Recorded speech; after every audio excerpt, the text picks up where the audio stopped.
नमस्कार, मैं हूं सोनिया और आप देख रहे हैं कार्यक्रम आध्यात्मिक ज्ञान चर्चा। तो आइए शुरुआत करते हैं कार्यक्रम की और जानते हैं विचार जगत गुरु तत्वदर्शी संत रामपाल जी महाराज बनाम परम पूज्य संत महामंडलेश्वर स्वामी ज्ञानानंद जी के विचार।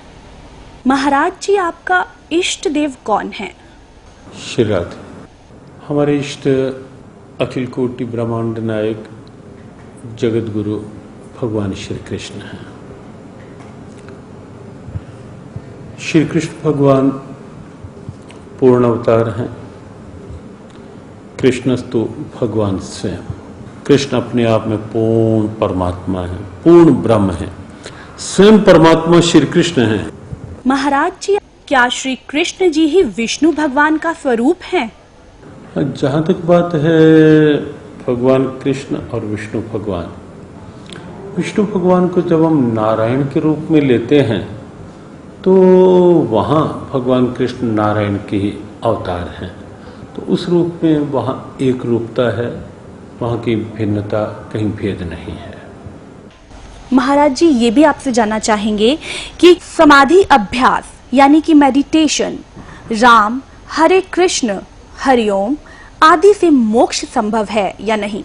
परमात्मा का कोई भी नाम है, राम कहें, कृष्ण कहें, ओम कहें, कोई भी नाम है, वो निश्चित रूप से सक्षम है। नाम के माध्यम से समाधि और समाधि के माध्यम से मोक्ष। महाराज जी, आपसे जानना चाहते हैं कि क्या ब्रह्मा जी, विष्णु जी, महेश जी की जन्म और मृत्यु होती है? जन्म और मृत्यु शब्द तो नहीं लगा सकते उनके साथ, लेकिन ये निश्चित है कि कहीं ना कहीं उनकी आयु सीमा है। जब हम त्रिदेव के रूप में उन्हें लेते हैं तो कहीं ना कहीं एक आयु सीमा साथ साथ रहती है। ब्रह्मा जी भी हर सर्ग में, सृष्टि के हर उत्पत्ति में ब्रह्मा जी आते हैं, उत्पत्ति करते हैं, और हर प्रलय में फिर ये देव जो है ये इस विराट परमात्मा में लीन हो जाते हैं। तो इसलिए जन्म और मृत्यु शब्द नहीं, सर्ग और उसके पश्चात उस विराट परमात्मा में एक रूपता, लय होने की स्थिति, वो साथ साथ है। महाराज जी, हमने सुना है कि ब्रह्मा, विष्णु और महेश भी किसी और की साधना करते हैं। ब्रह्मा, विष्णु, महेश सृष्टि के उत्पत्ति करता या सीधे शब्द कहें कर्ता, भरता, हरता के रूप में वो हैं, और मूल क्योंकि परमात्मा है तो इसलिए ब्रह्मा, विष्णु और शिव भी उस भगवान की आराधना करते ही हैं। जी बिल्कुल। महाराज जी, आपसे यहाँ ये भी जानना चाहेंगे कि गीता जी का अध्याय 7 श्लोक 18 में गीता बोलने वाला भगवान अपनी साधना को अनुत्तम क्यों कह रहा है? गीता के 7वें अध्याय का 18वां श्लोक जो है, उसकी आप गहराई में देखेंगे तो एक बड़ी प्रेरणा है। भगवान 18वें श्लोक में कहते हैं, उदारा सर्वे वेते ज्ञानी त्वात्मैवमतम आस्थिता सायुक्तात्मा मामेव अनुत्तमाम गतिम। तो यहाँ जो श्लोक है, भगवान कहते हैं सभी भक्त मेरे उदार हैं, सभी भक्त अच्छे हैं। ज्ञानी भले ही एक रूप होने के कारण मेरी आत्मा है, मेरे से एक रूप है, लेकिन आगे जो कहा आस्थिता साही युक्तात्मा मामेव अनुत्तमाम गतिम, यहाँ जो अनुत्तमाम गतिम है, क्योंकि ज्ञानी परमात्मा से एक रूप हो जाता है, जो तू है सो मैं हूं। भगवान कहते हैं वो उस गति को पा लेता है, उस स्थिति को पा लेता है जिसके समान और जिससे श्रेष्ठ और कोई दूसरी गति नहीं होती। यहाँ जो अनुत्तमाम गतिम शब्द है, अनुत्तम की साधना की बात है, वो उस अवस्था की बात है जो जीव का परमोच्च लक्ष्य है, सर्वोच्च लक्ष्य है, जीव का परम प्राप्तव्य है, जिस प्राप्ति के पश्चात और कुछ पाना शेष नहीं रहता। ये गीता की एक दिव्यता है जो इस श्लोक के माध्यम से भगवान ने प्राप्त करने की प्रेरणा दी और कहा कि उसके समान कोई गति नहीं। एक प्रश्न आपसे जरूर करना चाहेंगे महाराज जी। गीता जी के 18वें अध्याय के 62वें श्लोक में गीता बोलने वाला भगवान अर्जुन को पूर्ण मोक्ष प्राप्ति के लिए अपने से किस अन्य भगवान की शरण में जाने को कह रहा है? वह परमेश्वर कौन है? श्रीमद् भगवद गीता को लेकर एक बड़ा रहस्यपूर्ण प्रश्न है। और ये श्लोक अपने आप में बहुत महत्वपूर्ण है गीता का। तमेव शरणम गच्छ सर्वभावेन भारत तत्प्रसादात् प्राम शांतिम स्थानम प्राप्स्यसि शाश्वतम। जिस 18वें अध्याय के 62वें श्लोक की चर्चा आपने की, वो चर्चा इसी श्लोक को लेकर, तम उस परमात्मा की शरण में तू जा, वहां से तुझे परम शांति और मोक्ष मिलेगा उसकी कृपा से। वस्तुतः कोई और परमात्मा नहीं है। हमने पूर्व में भी एक प्रश्न के उत्तर में कहा कि कृष्णस्तु भगवान स्वयं, कृष्ण अपने आप में पूर्ण परमात्मा है, पूर्ण ब्रह्म है। तो ये थे स्वामी ज्ञानानंद जी के विचार। और आइए अब जानते हैं आदरणीय इस्कॉन प्रमुख महम्मद दास जी के विचार। आपका इष्ट देव कौन है? हमारे इष्ट देव तो भगवान श्री कृष्ण हैं। हम तो उन्हीं के लिए जन्म जन्मांतर तक उन्हीं की सेवा के लिए आराधना करते हैं कि उनकी कृपा मिले, जिससे कि अंतिम समय जब हम प्रयाण काल होता है, जब हम शरीर छोड़ें, तो भगवान का कीर्तन करते, उनका स्मरण करते हुए हम उनके धाम में प्रवेश करें। हरे कृष्ण। मैं यही आपसे जानना चाहूंगी कि श्री कृष्ण जी ही विष्णु का स्वरूप है, क्या ये सच है? ऐसा है कि अगर आप श्रीमद् भागवत पढ़ेंगे तो आपको पता चलेगा कि कृष्णस्तु भगवान स्वयं। विष्णु में और कृष्ण में कोई अंतर नहीं है, केवल एक ही अंतर है कि जैसे कोई व्यक्ति ऑफिस में और अपने घर में हो, तो जब वो ऑफिस में जाता है तो बहुत सज संवर के ड्रेस वेस ठीक से पहन के जाता है। जब घर पे है कोई फॉर्मेलिटी नहीं है। तो श्री कृष्ण का जो स्वरूप है वो निज धाम में है, अपने घर में बैठे हुए। तो जब उन्हें पालन करना होता है तो विष्णु के रूप में मुकुट उकुट पहन करके और विधिवत सुदर्शन चक्र धारण करके फिर हो जाते हैं। प्रभु जी, यहाँ एक और है जहन में हमारे सवाल कि समाधि अभ्यास यानी कि मेडिटेशन, राम हरे कृष्ण हरि ओम आदि से मोक्ष संभव है या नहीं? ये तो बहुत उत्तम स्थिति है, लेकिन समाधि कैसे होगी जब मन हमारा भौतिक वस्तुओं में उलझा हुआ है? समाधि कैसे होगी? इसलिए मंत्रोच्चार के द्वारा हरे कृष्ण कृष्ण कृष्ण हरे हरे, हरे राम राम राम हरे हरे, इस मंत्र का दृढ़ निश्चय के साथ जप कर देंगे तो हमारा मन स्थिर हो जाएगा। और जब मन हमारा स्थिर हो जाएगा तो हमारी स्थिति समाधि में लीन हो जाएगी। और वो जो समाधि है कृष्ण स्मरण की समाधि, कृष्ण के साथ रमण करने की समाधि, कृष्ण की भक्ति की समाधि, वो हमें कृष्ण के प्रेम में बांध देगी। प्रभु जी, यहाँ मैं जानना चाहूंगी कि ब्रह्मा विष्णु महेश की भी मृत्यु होती है? वो एक विशिष्ट मूर्ति है। ब्रह्मा विष्णु और जो शंकर हैं, ब्रह्मा की तो मृत्यु होती है, उनका भी जीवन काल है। तो कहने का तात्पर्य ये है कि भगवान चाहे ब्रह्मा हो विष्णु हो महेश हो, इनकी भी मृत्यु संभव है? नहीं, विष्णु की मृत्यु नहीं होती है और शंकर भी अमर है। ब्रह्मा, इन तीनों गुणों में जो ब्रह्मा का रिप्रेजेंटेशन है, शास्त्रों के आधार पर यह निश्चित किया गया है कि उनका समय निश्चित है। क्या ब्रह्मा विष्णु महेश भी किसी और इष्ट की साधना करते हैं? देखिए, ये तीनों के तीनों भगवान श्री कृष्ण का ही स्मरण करते हैं। कहा जाता है गीता जी के अध्याय 7 और श्लोक 18 में गीता बोलने वाला भगवान अपनी साधना को अनुत्तम क्यों कह रहा है? यहाँ पर अनुत्तमा गति कहा उन्होंने। इससे पहले के श्लोक में भगवान ने कहा चतुर्विधा भयंती माम जना सुकृतिचार्जुन आर्थ अर्थार्थी जिज्ञासु ज्ञानी च भरतर सब। 4 प्रकार के लोग मेरी भक्ति करते हैं। भगवान कहते हैं कि जो लोग हमारे भक्त हैं वो सर्वश्रेष्ठ है, लेकिन साथ साथ जो लोग ज्ञानी हैं, जो मेरे परम ज्ञान को जानते हैं, गीता के इस गुह्य ज्ञान को जानते हैं, उन्हें भगवान कहते वो उनको मैं अपने समान मानता हूं और उन्हें निश्चित रूप से अनुत्तमा गति अर्थात उन्हें मेरे धाम की प्राप्ति होती है। मैं यही आपसे जानना चाहूंगी कि गीता जी के 18वें अध्याय के 62वें श्लोक में गीता बोलने वाला भगवान अर्जुन को पूर्ण मोक्ष प्राप्ति के लिए अपने से किस अन्य भगवान की शरण में जाने को कह रहा है? वह परमेश्वर कौन है?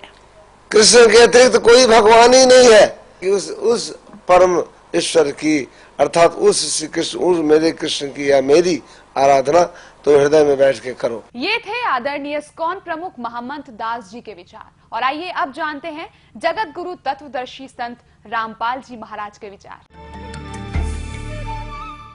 जैसे अभी तक हम अज्ञान आधार से सुना करते थे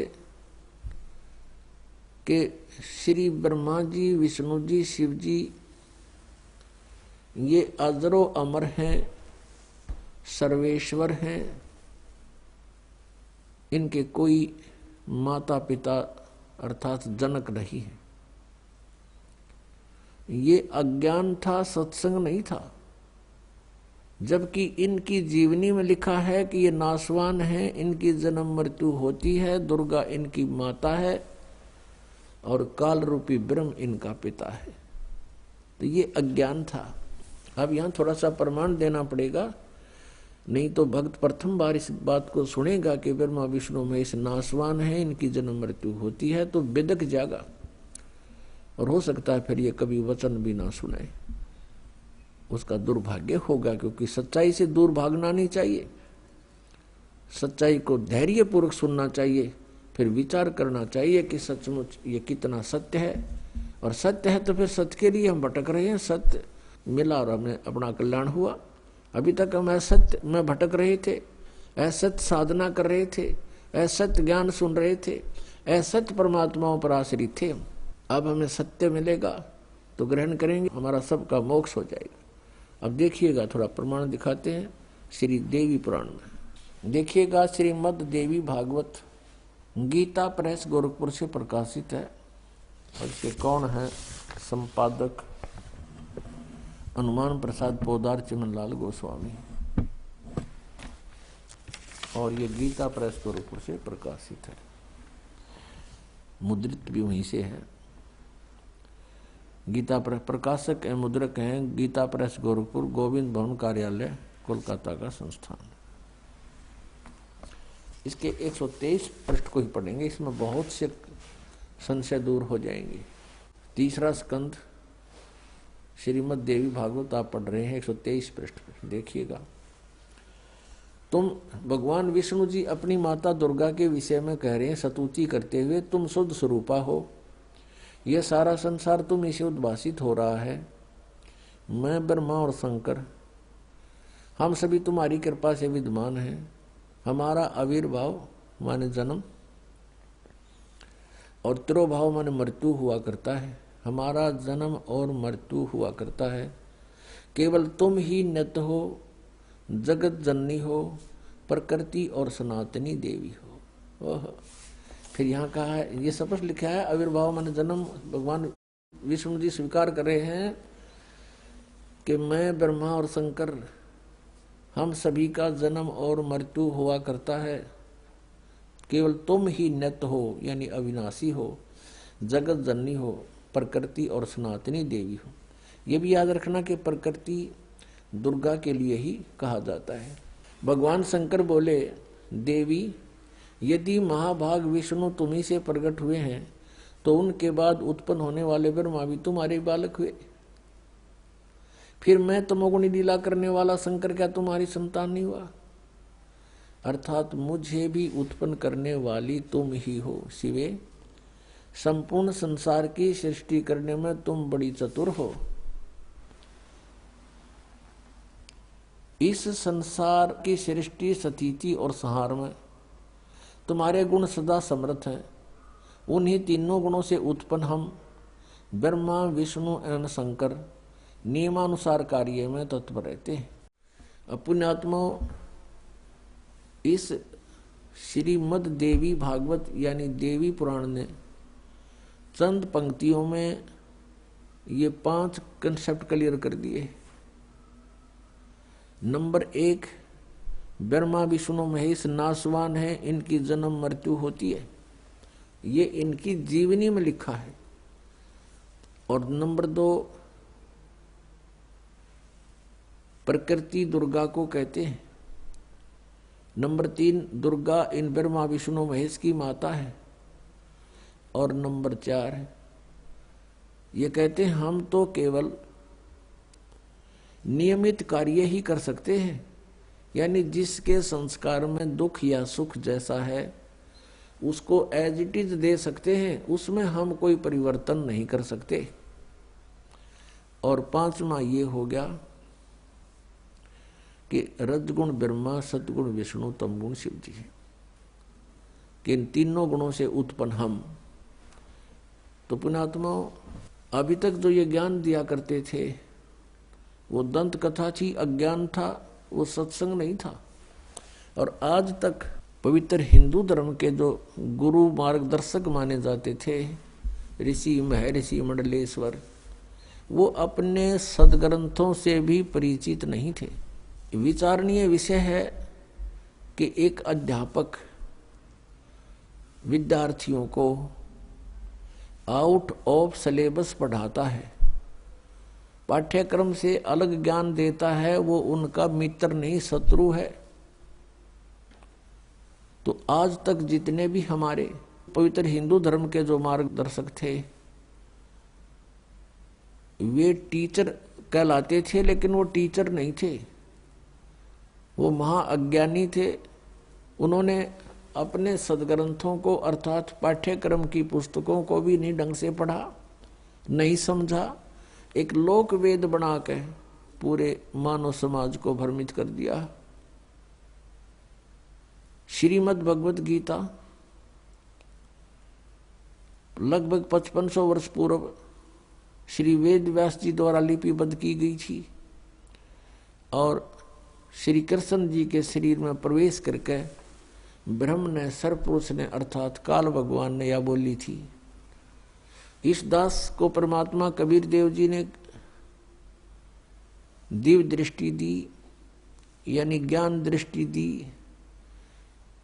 उसके बाद इसका यथार्थ अनुवाद हुआ। इससे पूर्व, इस दास से पूर्व जितने भी आज तक अनुवाद करता है गीता जी के, उन्होंने अर्थों के अनर्थ कर डाले। गीता जी के 16वें अध्याय के 23वें श्लोक में लिखा है कि शास्त्र विधि को त्याग कर जो मनमाना आचरण करते हैं उनकी न तो गति होती है, न कोई सुख प्राप्त होता है, न उनकी कोई सिद्धि प्राप्त होती है। यूजलेस।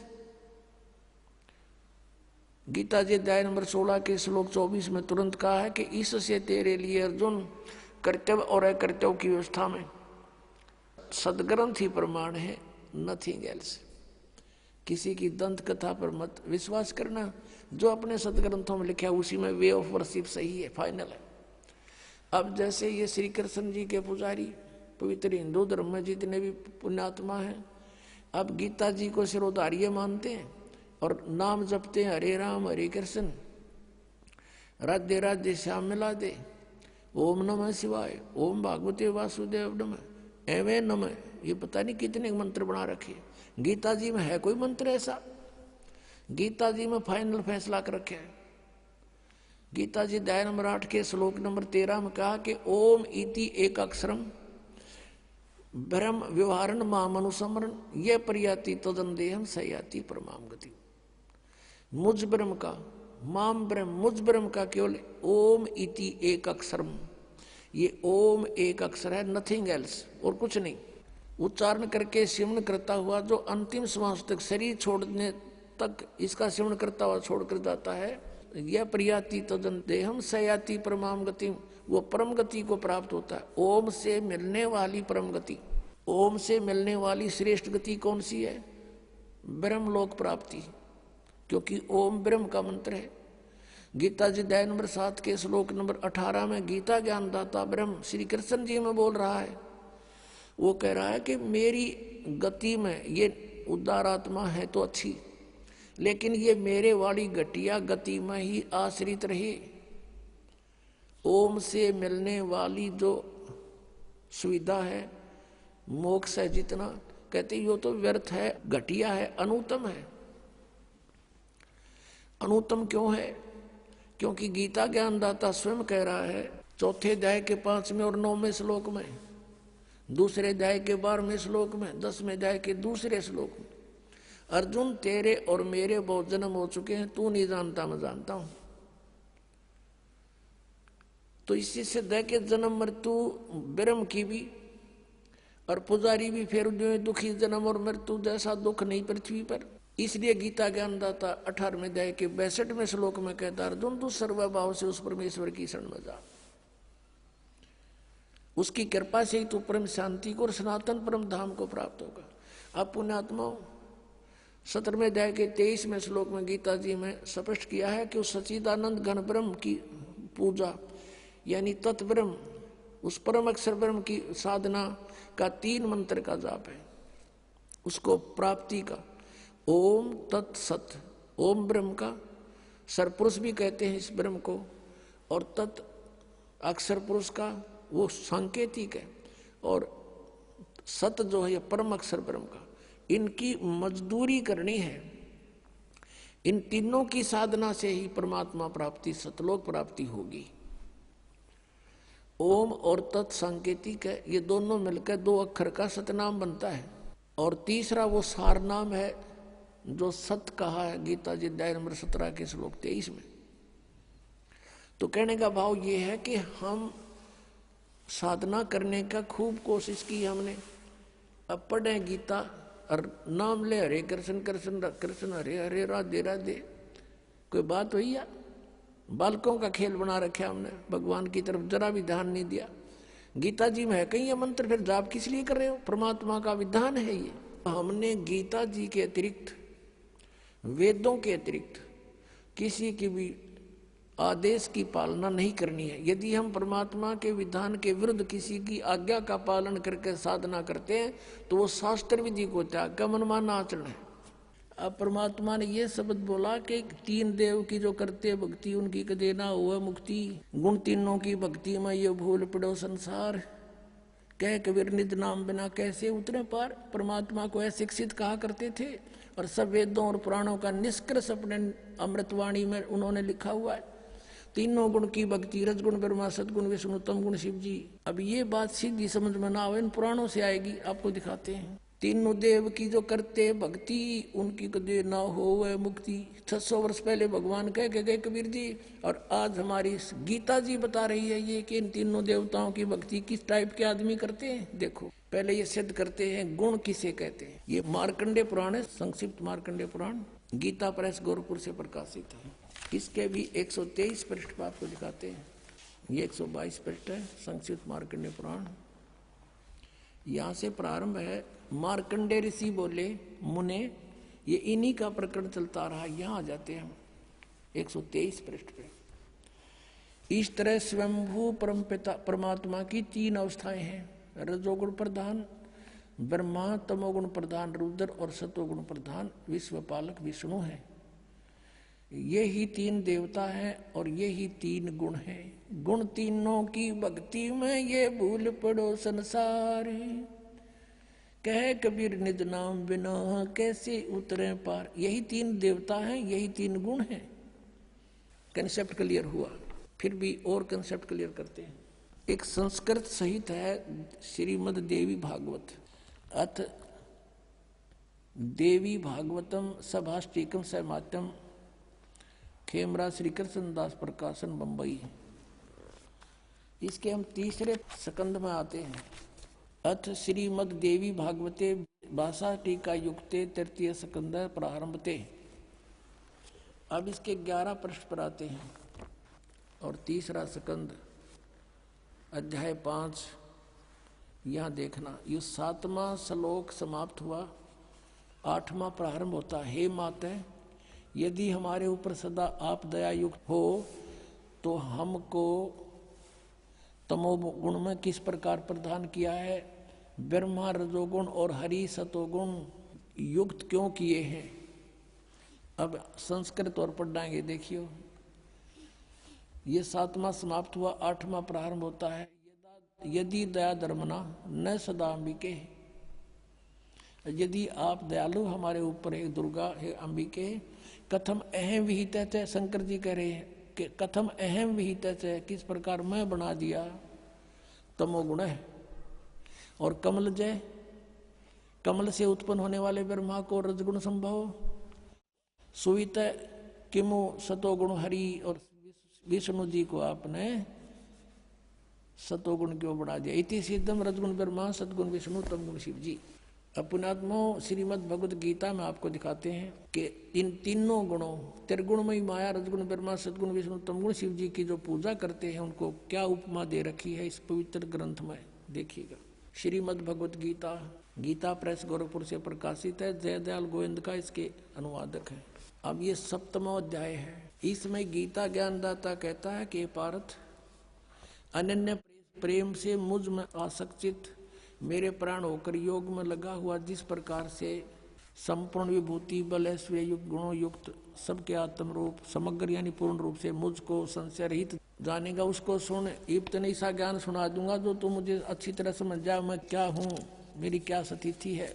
अब दूसरे में क्या कहता है कि मैं तेरे लिए इस विज्ञान से तत्व ज्ञान को पूर्णतः कहूंगा, जिसको यू तत्व ज्ञान नहीं है, इस ज्ञान को सीधा जानकर संसार में फिर कुछ भी जानने योग्य शेष नहीं रह जाता।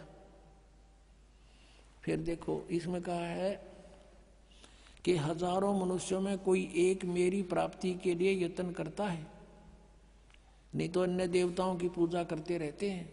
यत्न करने वाले योगियों में भी कोई एक मुझको तत्व से यथा रूप से जानता है, यानी एकादश जानता मुझको। और फिर देखो ये दोनों प्रकृति बताई है इसमें 7वें अध्याय के 4-5 में। पृथ्वी जल अग्नि वायु आकाश मन बुद्धि और अहंकार भी इस प्रकार ये 8 प्रकार से विभाजित ये मेरी प्रकृति है, ये जड़ प्रकृति है। और ये 8 भेद वाली तो अपरा अर्थात जो जड़ प्रकृति ऊपर वाली जड़ प्रकृति है। और हे महाबाहो, इससे दूसरी जिससे ये संपूर्ण जगत धारण किया जाता है वह जीव रूपा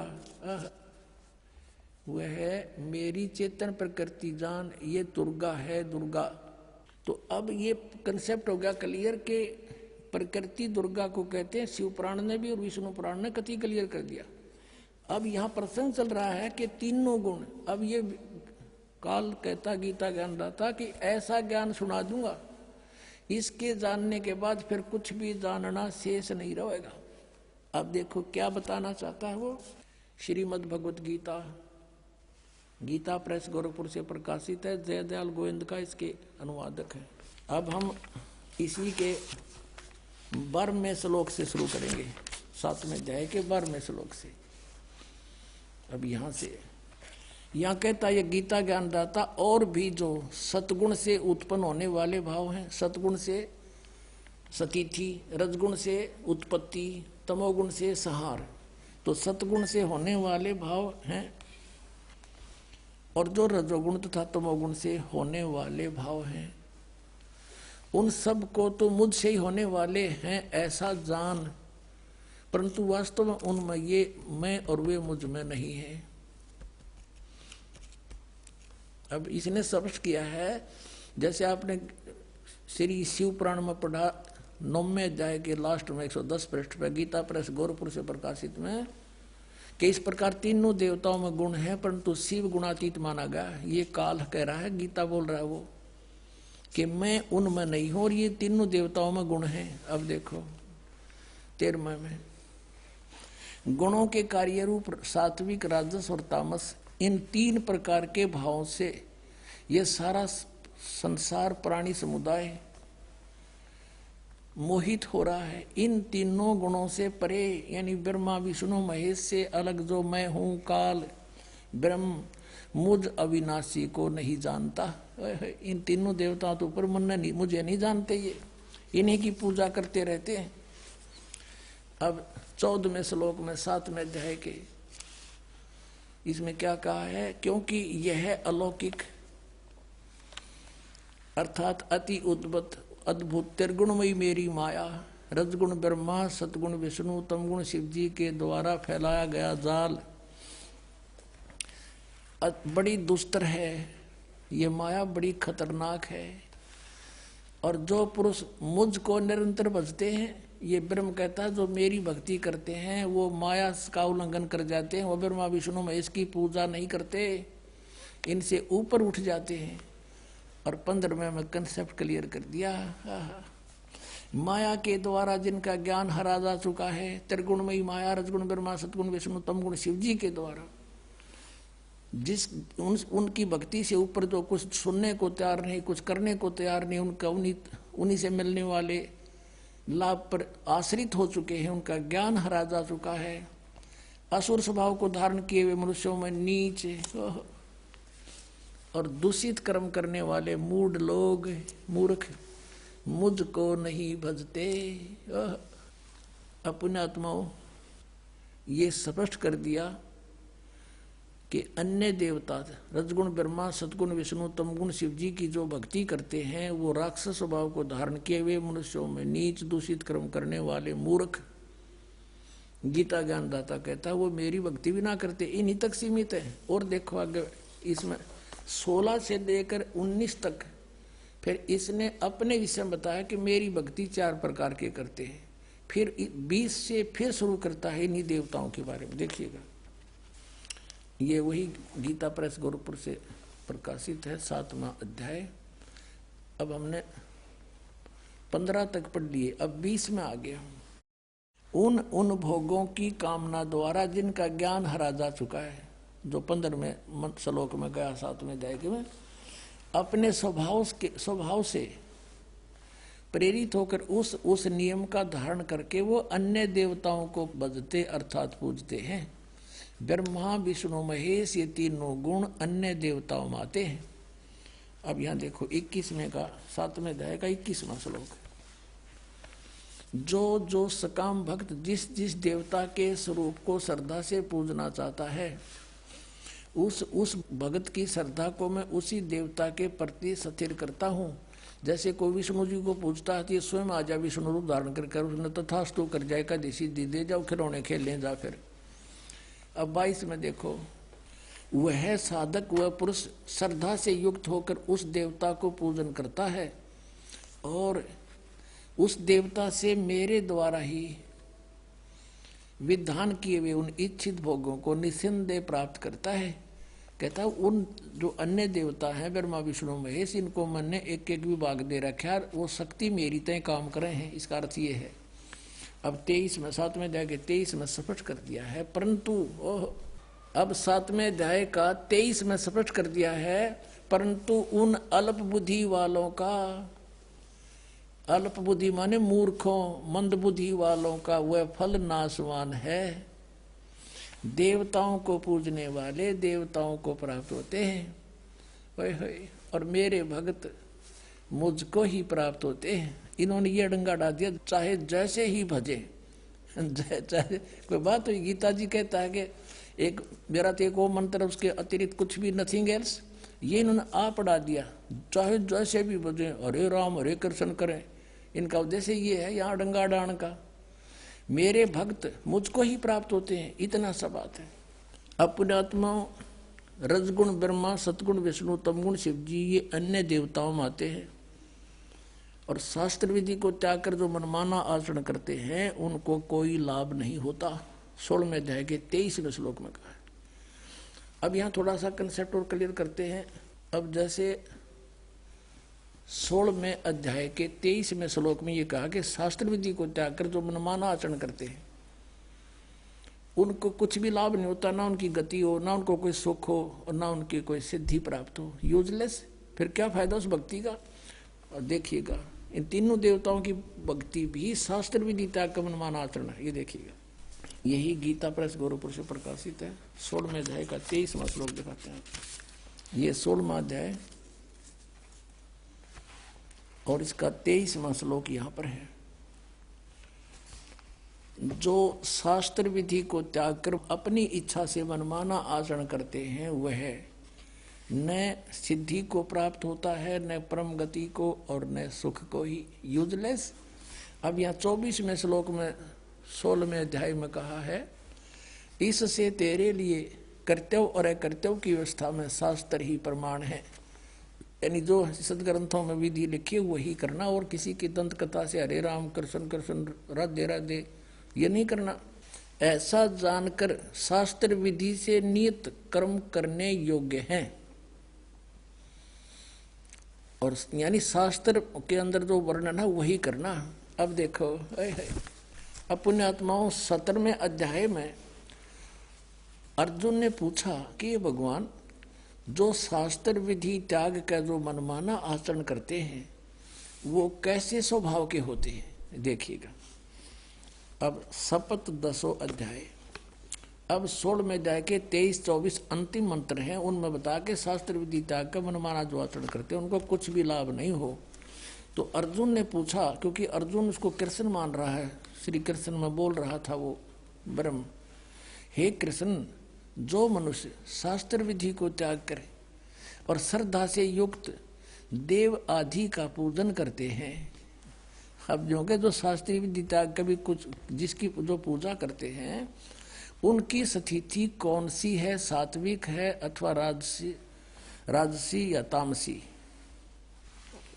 अब यहाँ उत्तर देता है गीता ज्ञानदाता दूसरे श्लोक में 17वें अध्याय के में, मनुष्यों की वह शास्त्रीय संस्कारों से रहित केवल स्वभाव से उत्पन्न श्रद्धा, शास्त्रों से हटकर मनमानी जो श्रद्धा है वह सात्विक, राजसी और तामसी, ये 3 प्रकार की होती है, उसको मुझसे सुन। अब ये दास आपको इसमें तो आपका समझ में आओ नहीं, क्योंकि ये तो पढ़ते हैं आपने 5500 वर्ष हो गए, ये समझ में आओ तो फिर बात तय की थी। अब दास बताओगा इसमें क्या है कि शास्त्र विधि त्याग का मनमान आचरण तो कंडम बता दिया, यूजलेस। फिर भी पूछा कि वो करे हैं, वो होश है किसी स्वभाव के जो देवताओं की पूजा करते हैं ना, शास्त्र विधि त्याग कर डोहे तो वो डरे हैं, लेकिन वो अच्छी आत्मा होती है जो देवताओं तक सीमित है और बकवाद नहीं करते। वो अन्य देवताओं की पूजा करते हैं, कोई विष्णु की, कोई शिव की, है इनकी ब्रह्मगते करते नहीं, या कोई और देवी देवी की, जैसे कोई तो कांगड़ा वाले की तो फलाने वाली की, कहते है तो यूजलेस, पर इनका स्वभाव है अच्छी आत्मा तो देवताओं की पूजा करते हैं। और जो दूसरे हैं वो जंतर मंत्र करने वाले, ये भूत प्रेत की झाड़े ढूढ़े लानी है, ये तामसी वृत्ति के लोग होते हैं। ये बकवादी भैरव भूत ने पूजे हैं, दारू पीऊँ और मांस खाऊँ का वो भैरव बोलूँ हूँ, जो बोतल चढ़ा दो, पीऊँ बोतल खाओ, मांस निकम्मे उन्होंने बर्बाद करे।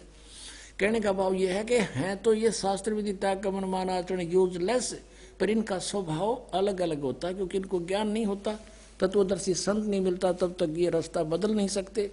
फिर बताया कि जो देवताओं की पूजा करते हैं शास्त्र विधि त्याग के, है तो यूजलेस, लेकिन वो सात्विक व्यक्ति के होते, अच्छी आत्मा होती है।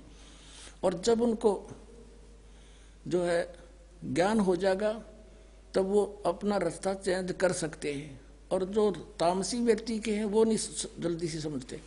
अब यहाँ गीता जी अध्याय नंबर 7 के श्लोक नंबर 12 से 15 में क्या कहा है, तीनों गुणों के पुजारी, अन्य देवता में आते तीनों गुण, रजगुण ब्रह्मा, सतगुण विष्णु, तम गुण शिव जी। राक्षस स्वभाव को धारण किए मनुष्यों में नीच दूषित कर्म करने वाले गीता ज्ञानदाता कहता मुझे भी ना बजते ये। और फिर कहता मेरी भक्ति 4 प्रकार के करते हैं, आरथ, अर्थार्थी, जिज्ञासु और ज्ञानी। परमेश्वर कबीर जी ने कहा था, गुण तीनों की भक्ति में ये भूल पड़ो संसारे, कहे कबीर निज नाम बिना कैसे उतरो पार। निज नाम ये सतनाम है 2 अक्षर का, और सार नाम वो अलग है, आदि नाम जिसे कहते हैं। 3 देव की जो करते भक्ति, उनकी कदे ना हो वह मुक्ति। और वो हमारी गीता जी कह रही है कि शास्त्र विधि को त्याग कर जो मनमान आचरण करते हैं यूजलेस, ना उनकी परम गति हो, ना उनको सिद्धि प्राप्ति हो, ना कोई सुख हो, फिर किस लिए डलेड हो रहे हो। अब इनको राक्षस स्वभाव को धारण किया हुआ मनुष्यों में नीच कैसे कहा, मूर्ख है। जैसे तमगुण शिव की भक्ति की थी रावण ने, कैसा जुल्म किया, एक पराई स्त्री को उठा लिया और फिर कैसा जुल्म करना चाहा, शराब पीवे, मांस खावे, राक्षस कहलाया।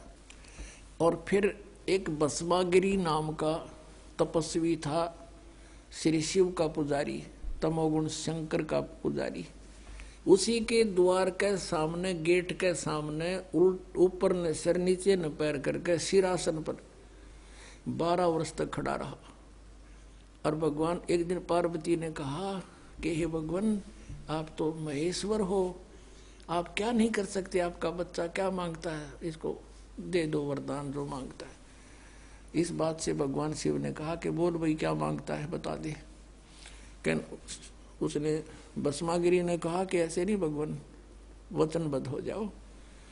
भगवान शिव ने सोचा कि मांगेगा, एक सिद्धि मांग लेगा, दे दूंगा। कहा ठीक है तथास्तु, वचनबद्ध हो गया, खड़ा हो गया तुरंत और कहने लगा आप अपना ये भस्म कड़ा दे दो। भगवान शिव ने एक भस्म कड़ा हाथ में पहन रखा था और उसमें ऐसी शक्ति थी कि किसी के सिर पे रख के यूं कर दे सिर की तरफ के भस्म, वो भस्म कर देता था, उसको मार डालता था, जला देता था। भगवान शिव ने सोचा भस्म कड़ा मांगा है, कोई बात नहीं, साधु है, जंगल में रहता है, राक्षसों से बचाव के लिए मांगता होगा। दे दिया कार्ड निकाल के। और ज्यों ही उसके हाथ में वो कड़ा आया, वो तमोगुण पुजारी उसी समय आंख बदल गया और कहने लगा शिव जी होले होशियार, अब यह तेरी साथ से तुझे मारूंगा, पार्वती को पत्नी बनाऊंगा मैं, इसी उद्देश्य से ये भक्ति कर रहा था तेरी। देखो हम शिव जी ने अंतर्यामी कहा करते, अजरो अमर अविनाशी कहा करते थे और इस डर से भगवान शिव भाग लिए। आगे आगे भगवान, पाछे पाछे पुजारी, जा खखाट उठा। यदि ये अविनाशी होते तो हमारी बुद्धि वहां भी काम नहीं करी कदे भाई कि भगवान बाजे क्यों, तो ये कह दिया करते हमने मूर्ख प्राण खाते तो लीला करे थे, यह टट्टू लीला थी, सांस चढ़ रहे। वाह भाई वाह। अब इनकी रक्षा भी परमात्मा ही करते। वहां आगे पार्वती रूप बना के परमेश्वर कहते हैं, करे करावे साइया मन में लहर उठा, दादू सिर दर्जीब के वो आप बगल हो जा। तो वहां आके उस भस्मागिरी पाछे पाछे भाग्या जाता, वहां खड़े हो गए पार्वती रूप में और कहा आ जाओ पुजारी जी, कहाँ जा रहे हो। उसने देखा, कहा पार्वती आली। वो खड़ा हो गया और कहा पार्वती रूप में भगवान ने कि अब वो तेरे निकट थोड़ा ही आ सकता है, आपके पास तो कड़ा है ना। कहा बिल्कुल ठीक है, आओ यहाँ कुछ देर बातें करेंगे। और फिर पार्वती रूप में प्रभु ने कहा कि मुझे डांस करके दिखा दे ताकि मैं प्रसन्न हो तेरे ते। वो कहने लगा मैं तो तपस्वी आदमी, कभी डांस करा नहीं, कैसे करूं, अक मैं बताती हूँ। इस हाथ को ऐसे कर, इस टांग को ऐसे कर, इसको ऐसे कर, इसको और ऊपर कर। जिस हाथ में कड़ा था सिर पर करवा लिया उससे कर, फिर कह दिया भस्म, और भस्मागिरी मर गया। अब वो कड़ा लेकर विष्णु रूप धारण करके परमात्मा वहां पहुंचे शिव जी के सामने जहां वो भागे जा रहे थे। और भगवान विष्णु जी को देख कर कहने लगा, भागा विष्णु भागा। और क्या हो गया कि भस्म कड़ा ले लिया, भस्मागिरी ने मेरे साथ धोखा करके, वो मारेगा। तो भगवान ने कहा कि ये ले कड़ा तेरा, ये मेरे पास है। अक नहीं नहीं वही है, कहा वही है ये ना दच्ची, अक सचमुच मैंने ऐसे ऐसे पार्वती रूप बना करके वहां पहुंचा, उसको सारी समझाई। जब उसका दिल डटा, उसकी राख देख ली, भगवान शिव ने जब उसकी भस्मागिरी की राख देख ली ना जड़े हुए की, जब तसल्ली हुई अपने आत्मा। उसके बाद वो भस्मागिरी भस्मासुर कहलाया, भस्मा राक्षस। अब तमोगुण के उपासक राक्षस कहलाए, होए दूषित कर्म करने वाले भगवान रूप में पूजे और उसकी पत्नी पर नीच डगारा दुष्ट इंसान। इससे गंदा इंसान कौन होगा पृथ्वी पे। राक्षस स्वभाव को धारण किए मनुष्यों में नीच दूषित कर्म करने वाले मूर्ख, कुछ भी ना सोची दुष्ट ने। और फिर कहते हैं रजोगुण का उपासक था ब्रह्मा जी का कौन, हिरण्यकशिपु। भगत बनकर श्रद्धा से खूब तपस्या करी, वर मांग लिए, सुबह मरू ना शाम मरू, रात मरू ना दिन मरू, फलान मरू ना धकड़ मरू। कह दिया तथास्तु। फिर उसने सोची हल्दी की गांठ मिल गई, तू पंसारी हो गया, भगवान बन गया। सब ने नो कह मेरा नाम लो, विष्णु का नाम मत ले लियो, अपना नाम जपावे, हिरण्यकशिपु करो। अरे मूर्ख। अब भगवान ने उसके घर में भेज दिया खम्ब प्रहलाद, और वो नो कह नहीं पिताजी, हिरण्यकशिपु भी कोई मंत्र होता है, भगवान के नाम से लाभ होगा। पिता पुत्र का झगड़ा हो गया इससे बात पे। और ऐसे जुल्म किए उस पुण्यात्मा के साथ, उस राक्षस स्वभाव को धारण किए हुए मनुष्यों में नीच दूषित कर्म करने वाले मूर्ख हिरण्यकशिपु ने, ब्रह्मा रजगुण के उपासक ने। अब यहाँ कहते हैं, अब क्या बताते हैं, सूक्ष्म वेद में कहा परमात्मा ने कि हिरण्यकुश छाती तोड़वाई और ब्राह्मण बाणा और कर्म कसाई। वो तो ब्राह्मण भगत को आवे हैं, भगत का तो बाणा उसका है, और कर्म इसे कसाई कैसे अपने मासूम बच्चे को मारने के लिए ना जाने कितने ओछे हथकंडे अपनाए। हिरण्यकशिपु छाती तोड़वाई और ब्राह्मण बाणा कर्म कसाई, रजोगुण का उपासक था, राक्षस कहलाया हिरण्यकशिपु। अब एक बार हरिद्वार के अंदर अर्की पैड़ी पे कुंभ के मेले का सूत सज गया। वहां पर एक पर भी लगगी, इनके अपने अपने हिसाब से बनाई हुई मनमाना आचरण है, ये शास्त्र विधि को त्याग के। और उसमें क्या करते हैं, जब जहां किसी पर कुंभ के मेले की पर भी लगती है, ये सभी स्नान करने जाते हैं और ये मानते हैं ये खुद कि वहां नहाने से बेड़ा पार हो जाएगा। उनका बेड़ा पार तो यानी बेड़ा गर्क जरूर हो गया। अब सुनाता हूं।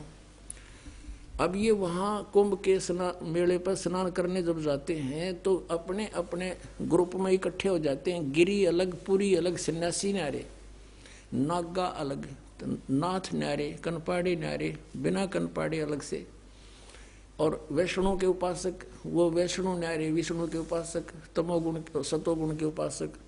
तो वहाँ सब अपने अपने ग्रुप में इकट्ठे हो जाते हैं। जब स्नान का समय आता है सभी प्रस्थान कर देते हैं अपने मुखिया के पीछे पीछे। तो सबसे पहले नागा चले गए, पहुंच गए अर्की पैड़ी पे ऊपर भी कल्याण करवाने के लिए, नहाने के लिए। पीछे से वैष्णो आ गए, विष्णु जी के उपासक, सतोगुण के उपासक। और नागा थे वो बिल्कुल नंगे रहते हैं, नेक्ड, वो तमोगुण के उपासक शिव जी के। पीछे से विष्णु उपासकों ने, सतोगुण के उपासकों ने कहा कि ए नागाओ, हम सर्वश्रेष्ठ हैं, हम प्रथम स्नान करेंगे, तुम बाहर आ जाओ, पहले नहीं नहाओगे तुम। अब वो नागाओं ने कहा कि हम सर्वश्रेष्ठ हैं, हम त्यागी और वैरागी हैं, हम कोई कपड़ा भी नहीं रखते तन पर, हम सबसे प्रथम नहाएंगे, हम सर्वश्रेष्ठ हैं। वैष्णु साधु कहने लगे, शरण फड़ो, तुम टट्टी के हाथ भी ना धोते, पशु की तरह नंगे फिरो, तुम कहे कि श्रेष्ठ हो, बाहर मरो, हम नहाएंगे पहले। अब वहां बैठ गए तीनों गुण। अब उसी समय इनका जूत बाज गया, नाना भी भूल गए, भगवान भी भूल गए, हर की पैड़ी भी याद ना रही इनकर, पर भी भूल गए। 25,000 ये त्रिगुण उपासक, इन तीनों भगवानों के उपासक वह कटका मर गए, कत्लेआम कर दिया, गंगा का पानी लाल कर दिया, लाश बहती जाओ उनमें, और तेरा गजब हुई। इसके बारे में परमात्मा ने कहा है कि तीर तुपक तलवार कटारी ये जम जड़ जोर बधावे हैं, हर पैड़ी हर हेत ना जाना, और वहां जा तेग चलावे हैं, काटे शीस नहीं दिल करुणा, ये जग में साध को आवे हैं, और जो जन इनके दर्शन को जावे उनको भी नरक पठावे हैं। हे भगवान, पुण्यात्माओं, हम कति अंधे कर रखे थे इस काल में, हम इन महात्मा मान्या करते इसे जुल्म करनिया ने। अब कहते काटे शीस नहीं दिल करुणा, इतनी भी दया नहीं, और कत्लेआम कर डाला, छुरी गपो दे हैं, तलवार ते काट गिरे, बड़कियां खा ली एक दूसरे ने। ये है और तीनों गुणों के उपासक, राक्षस स्वभाव को धारण किए हुए मनुष्यों में नीच दूषित कर्म करने वाले मूर्ख। ये पुण्यात्माओं दास नहीं कह रहा, ये इनका इतिहास कह रहा है, श्रीमद् भगवत गीता बता रही है। और 600 वर्ष पहले परमात्मा बता रहे थे, परमेश्वर कबीर साहब, गुण तीनों की भक्ति में ये भूल पड़ो संसार, कहे कबीर निज नाम बिना ये कैसे उतरे पार, तीन देव की जो करते भक्ति उनकी कदे ना होवे मुक्ति। बोलो सतगुरुदेव। भजन करो उस रब का जो दाता है कुल सब का, भजन करो उस रब का जो दाता है कुल सब का। वो कौन है? वो कबीर देव है। बोलो सतगुरुदेव।